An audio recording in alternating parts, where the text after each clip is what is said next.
जय श्रीराम, हर हर महादेव। मी रवींद्र श्रीकृष्ण राऊत आज आपल्या समोर चांदिवली विधानसभाचे दमदार आमदार दिलीप मामा लांडे साहेब बसलेले आहेत आणि आज आम्ही त्यांचे काही विचार घेत आहोत की 1 ऑगस्टला डॉक्टर केशव बळीराम हेडगेवार यांच्या जीवनावर आधारित पिक्चर प्रकाशित होत आहे।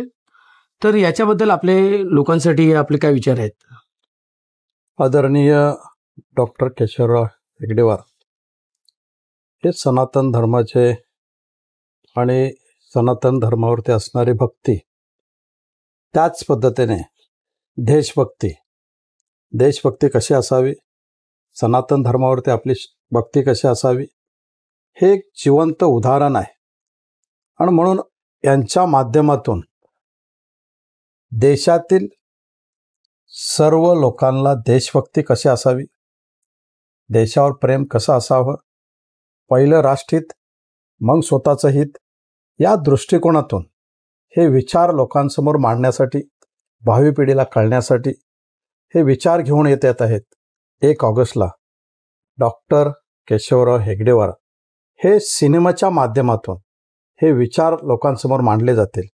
मी पाहणार आहे, सर्व लोकांनी तो पाहावा आणि खरी परिस्थिती, खरी देशभक्ती, खरंच सनातन धर्मावरती असणारं आपली भक्ती आणि शक्ती हे त्या माध्यमातून आपल्याला देशासमोर ठेवता येईल, भावी पिढीसमोर ठेवता येईल।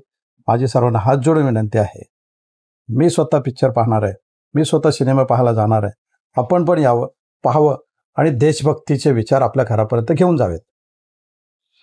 हे 100 वर्ष आपल्याला या राष्ट्रीय सेवक संघाला पूर्ण होत आहेत आणि याच्यावरच आज आपले हे जयानंद शेट्टीजींनी याच्यामध्ये मुख्य भूमिका निभवत आहेत। तर सर्व जनतेने आपल्या कुटुंब मित्रमंडळासोबत सर्वांनी यावे आणि हा पिक्चर नक्की पाहावा। धन्यवाद मामा।